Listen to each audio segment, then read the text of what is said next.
Electoral ബോണ്ടിന് പിന്നിലെ കച്ചവട രഹസ്യങ്ങൾ എന്തെന്ന് ശ്രദ്ധിച്ചിട്ടുണ്ടോ? ബൊഫേഴ്സും 2G സ്പെക്ട്രവും ഒക്കെ വെറും പുകയാവും. നിങ്ങൾക്ക് അഴിമതിയുടെ ഒരു ഭ്രമയുഗം നീന്തിക്കയറിയ ഫീലാവും. സിമ്പിളായി ഇങ്ങനെ വിവരിക്കാം. നിങ്ങൾ 1 ലക്ഷം രൂപ സ്വരൂപിച്ച് ഒരു കച്ചവടം തുടങ്ങുന്നു എന്ന് കരുതുക. ആ 1 ലക്ഷം രൂപയുടെ മൂലധന നിക്ഷേപത്തിൽ നിന്നും നിങ്ങൾക്ക് താല്പര്യമുള്ള രാഷ്ട്രീയ പാർട്ടികൾക്ക് 50 ലക്ഷം രൂപ സംഭാവന നൽകുന്നു.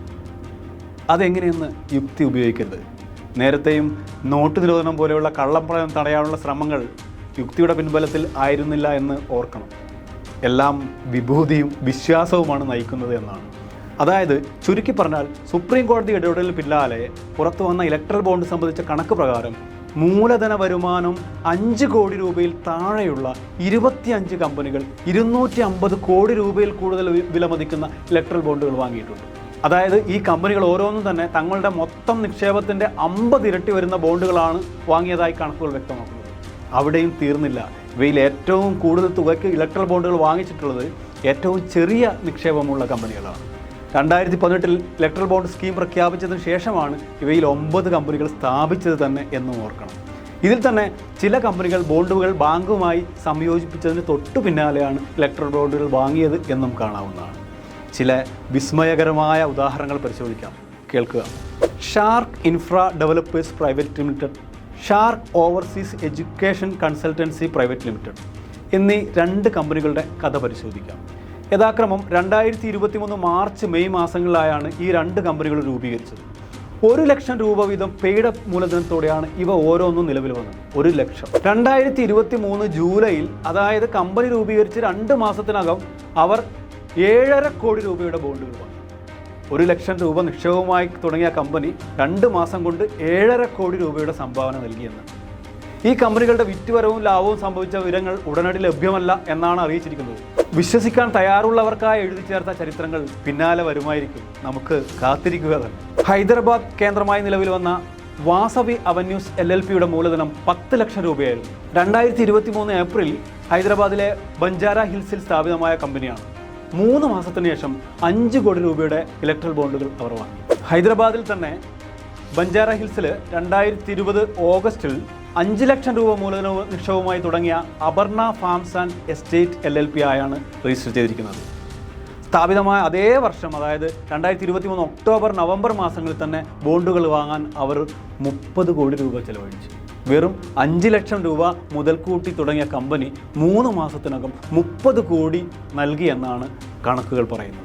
ഓർത്തു വയ്ക്കണം. 2021 നവംബറിൽ 1.5 കോടി രൂപ മൂലധനവുമായി പശ്ചിമ ബംഗാളിലെ നോർത്ത് 24 പർഗനാസിൽ തുടങ്ങിയ അസ്കസ് ലോജിസ്റ്റിക്സ് പ്രൈവറ്റ് ലിമിറ്റഡ് 2023 ജൂലൈ മുതൽ 2024 ജനുവരി വരെ 16 കോടി രൂപയ്ക്ക് ബോണ്ടുകൾ വാങ്ങി. വിസ്മയം തോന്നാതിരിക്കില്ല. പൊതുജനങ്ങളെ അധികം വിസ്മയിപ്പിച്ച് ബുദ്ധിമുട്ടിക്കരുത് എന്ന കൂട്ടായ തീരുമാനം ഇതിനൊക്കെ പിറകിലുണ്ടായിരുന്നിരിക്കാം. അതുപ്രകാരമാണ് ഇലക്ട്രൽ ബോണ്ട് വിവരങ്ങൾ തിരഞ്ഞെടുപ്പ് വോട്ടെടുപ്പ് കഴിയും വരെയെങ്കിലും തടഞ്ഞു വയ്ക്കാൻ ശ്രമിച്ചത്. അതിന് SBI റെഡിയായിരുന്നു. പക്ഷേ സുപ്രീം കോടതി ചില യുക്തിചിന്തകൾ നടത്തി ചതിച്ചു. പുറത്തു വന്ന ചെറിയ ചില മാജിക് കണക്കുകൾ കൂടി പറയാം. രാജപുഷ്പ അസറ്റ് മാനേജ്മെൻറ്റ് LLP 2019 ഓഗസ്റ്റിൽ തെലങ്കാനയിൽ 8 ലക്ഷം രൂപ മൂലധനത്തോടെയാണ് രജിസ്റ്റർ ചെയ്തത്. 2022 ഏപ്രിൽ ഈ ലിമിറ്റഡ് ലയബിലിറ്റി പാർട്ണർഷിപ്പ് കമ്പനി ബോണ്ടുകൾക്കായി 5 കോടി രൂപ ചെലവഴിച്ചു.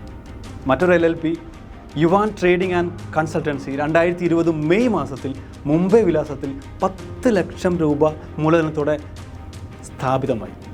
2023 ഒക്ടോബർ നവംബർ മാസങ്ങളിൽ അവർ 5 കോടി രൂപയുടെ ഇലക്ട്രൽ ബോണ്ടുകൾ വാങ്ങി. എല്ലാം ചെറിയ ചെറിയ കമ്പനികളാണ്.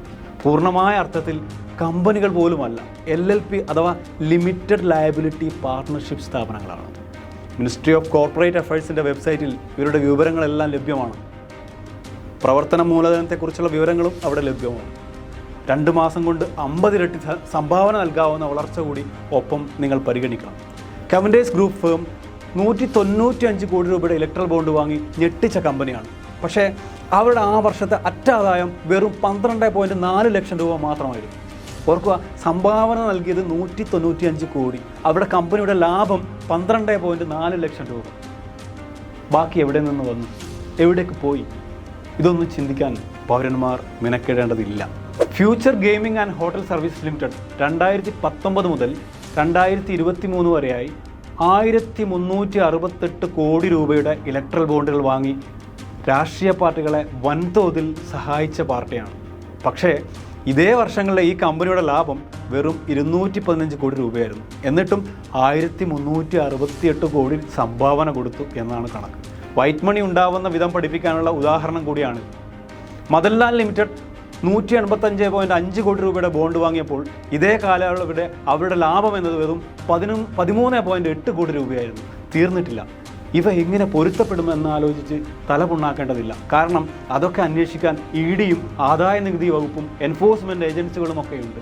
പ്രതിപക്ഷം കൂടി ഇല്ലാതാവുമ്പോൾ അവർക്ക് പരിശോധനയ്ക്ക് കൂടുതൽ ഫ്രീ ടൈം കിട്ടുമായിരിക്കും. അപ്പോൾ ഈ മാജിക് രഹസ്യങ്ങൾ അവർക്ക് വെളിപ്പെട്ട് കിട്ടുമായിരിക്കും എന്ന് പ്രതീക്ഷിക്കാം. ഇനിയും പുറത്തു വരാനിരിക്കുന്നത് എന്തെല്ലാമാവുമെന്ന് കാത്തിരിക്കയേ വഴിയുള്ളൂ. അതിനിടെ നമ്മുടെ രാജ്യത്തെ ആഭ്യന്തരമന്ത്രി അമിത്ഷാ ഇക്കാര്യത്തിൽ സംശയലേശമന്യേ ആവർത്തിച്ച വാക്കുകൾ മറക്കരുത്. കള്ളപ്പണം തടയാൻ വേണ്ടിയാണ് ഇലക്ട്രൽ ബോണ്ട് സംവിധാനം കൊണ്ടുവന്നത് എന്നാണ്. രാഷ്ട്രീയ പാർട്ടികൾക്ക് കള്ളപ്പണം നൽകുന്നത് തടയാൻ ഇലക്ട്രൽ ബോർഡുകൾ വഴി കഴിഞ്ഞു എന്നായിരുന്നു ഡയലോഗ്സ്.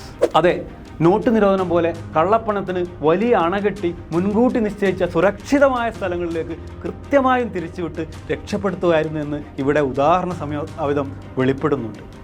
എന്നിട്ടും യുക്തിയും ആശങ്കയും പ്രകടിപ്പിച്ച് കുഴപ്പത്തിലാവുന്നവരുണ്ട്. അവർ ഓർക്കേണ്ട ഒരു കാര്യമുണ്ട്. ഫെബ്രുവരിയിൽ ബോണ്ട് സ്കീമിനെ ഭരണഘടനാ വിരുദ്ധമെന്ന് വിളിക്കുമ്പോൾ സുപ്രീം കോടതി പ്രകടിപ്പിച്ച ഭയം അടിസ്ഥാനരഹിതമായിരുന്നില്ല. ഒരു കമ്പനിയുടെ അറ്റാദായത്തിൻ്റെ പരമാവധി 7.5% കോർപ്പറേറ്റ് സംഭാവനകളുടെ പരിധി നിശ്ചയിച്ച് നിയമമുണ്ടായിരുന്നതാണ്.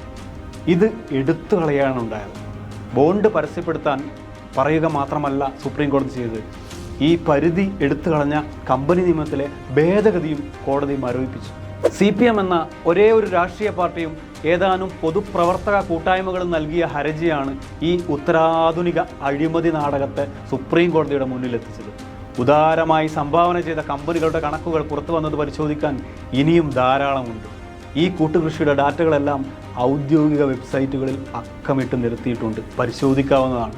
പറഞ്ഞു തീരണമെങ്കിൽ ഇത്രയും ഇലക്ട്രോണിക് ഡാറ്റകൾ പുറത്തുവിടാനായി SBI സുപ്രീം കോടതിയോട് ആവശ്യപ്പെട്ടതിനേക്കാൾ അധികം മാസങ്ങൾ തന്നെ വേണ്ടിവരും. ഇലക്ട്രൽ ബോണ്ട് എന്നാൽ അഴിമതി മലയുടെ അറ്റം മാത്രമാണ്.